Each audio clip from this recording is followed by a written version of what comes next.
Ya, kita lanjutkan kembali perbincangan kita. Pak Max, langsung saya ditanggapi pertanyaan saya tadi. Kurang bersih-bersih yang kemarin Ya, kurang gini, sehingga perlu bersih-bersih selama lebih. ini Pak SBY itu adalah Presiden Republik Indonesia. Sehingga posisi beliau untuk memanage partai ini adalah kalanya dikritik oleh masyarakat. Oh, Presiden kok ngurus partai dan lain-lain. Tanggal 20 nanti beliau sudah tidak menjadi presiden lagi. Otomatis beliau sudah menjadi orang Pak yang penggagas partai ini bisa melanjutkan ya.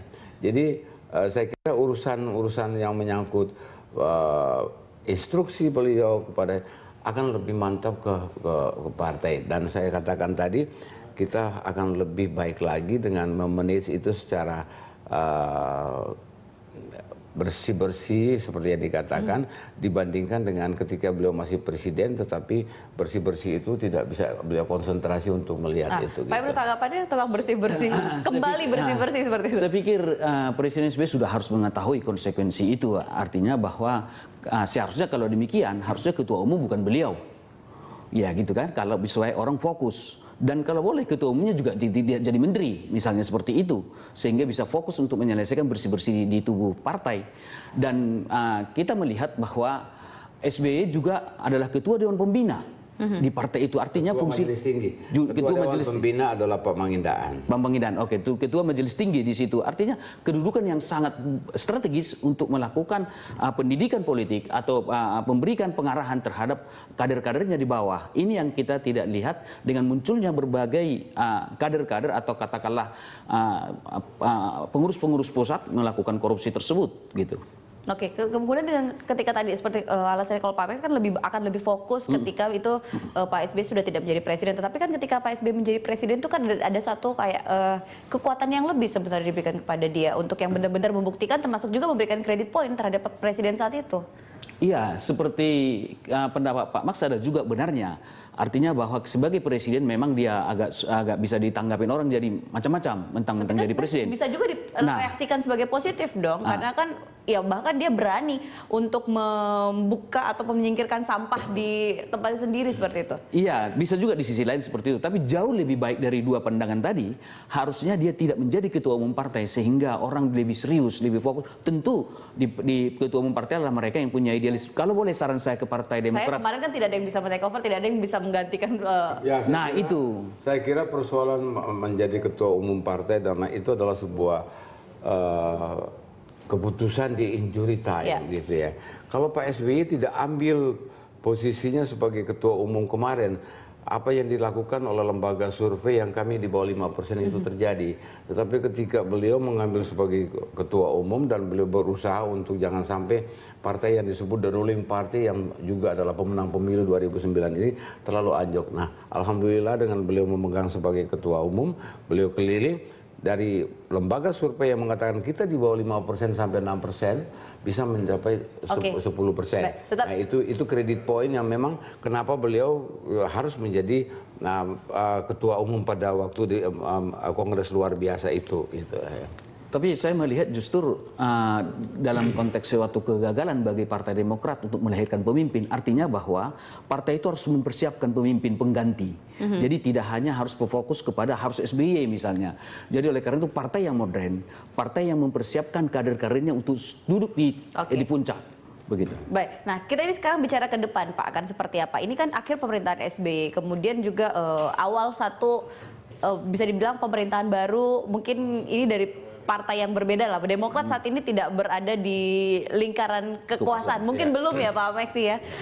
Nah ini seperti apa kalau misalnya Demokrat ini menjadi sasaran tembak? Saya kira biasanya kan seperti itu ketika ganti terlalu nanti. jauh lah kita berpikir. Kemarin ini kita sudah tetapkan dan Pak SBY juga tahu bahwa kita di luar pemerintahan dan menetapkan kita ada di luar pemerintahan dan kita sebagai pengimbang bersama kelompok koalisi Merah Putih mendukung pemerintah Jokowi nantinya kalau memang itu sejalan dengan apa yang sudah dilakukan oleh pemerintah SBY selama 10 tahun dan mengkritisinya apabila keluar dari rel. Nah, tetapi kan sudah ada beberapa nama anggota Partai Demokrat yang juga disebut-sebut seperti itu dalam beberapa persidangan. Nah, kalau tadi kan dikatakan akan bersih-bersih, jangan sampai Nah, bagaimana bersih-bersih itu? Sementara sekarang juga sudah banyak yang disebut-sebut namanya, termasuk juga ya. Saya kira kalau sebut-sebut nama dan lain-lain itu partai kita lebih sedikit dari partai lain. Kalau orang-orang terlibat di sana itu hitung saja. Kami itu jauh lebih kecil daripada yang lain. Kebetulan kita the ruling party. Presidennya adalah dari Demokrat, sehingga anak panah itu ke kita semuanya. Tapi kalau kita hitung, Demokrat kecil gitu yang untuk urusan yang seperti yang kita bicarakan kali ini. Jadi kalau ke depan, kami target bahwa setelah ditetapkan oleh Ketua Umum, Ketua Majelis Tinggi Pak SBY, kita menuju 2019. Itu dulu kita pikirkan bahwa memang hari ini kita kalah, tetapi 2019 harus kita berbuat sesuatu untuk mengembalikan supremasi itu. Sekarang kita tetapkan kemarin ini setelah Mahkamah Konstitusi menyatakan presiden terpilih, kita tetapkan itu sebagai Day One to 2019. Termasuk juga dengan menyingkirkan citra, memperbaiki citra, menyingkirkan kader-kader yang. Iya, saya kira itu tepat. Menyingkirkan kader-kader yang bermasalah, memberikan opini kepada publik secara positif bahwa inilah Partai Demokrat yang memang berada pada garda depan pemberantasan korupsi. Katakanlah begini, kita mau cerita agak panjang sedikit, Pak ya. Saya waktu kita sudah tidak panjang. Enggak, cuma saya mau sampaikan aja, di mana pemerintah yang awal-awal ada penangkapan ataupun pemberantasan korupsi seperti sekarang dengan adanya KPK. Kalau kita bicara pemerintah-pemerintah yang dulu kan kita belum punya KPK. Sekarang dengan KPK ini tidak pilih bulu. SBY tidak pilih bulu dalam hal-hal tersebut. Artinya SBY tidak pernah intervensi masalah hukum. Sehingga kader Partai Demokrat pun silakan kalau memang bersalah ditangkap, dijadikan tersangka. Gitu. Baik, terakhir Pak Emrus. Sedikit saya tanggapi dari tanggap Pak Max bahwa kalau dibandingkan dengan partai lain bahwa jumlah yang disebut-sebut itu lebih sedikit Partai Demokrat. Tetapi alasan kuantitatif seperti itu saya pikir tidak bisa kita terima.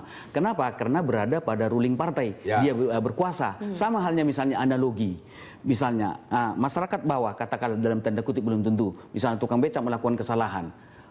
Dibanding dengan dosen misalnya melakukan kesalahan, saya pikir sekalipun jumlahnya sedikit dosen itu lebih tidak baik gitu loh, karena mereka berada di ruling partai tersebut. Jadi kalau boleh Partai Demokrat tidak boleh melakukan itu karena berada di pusat kekuasaan itu. Kita tunggu akan seperti apa.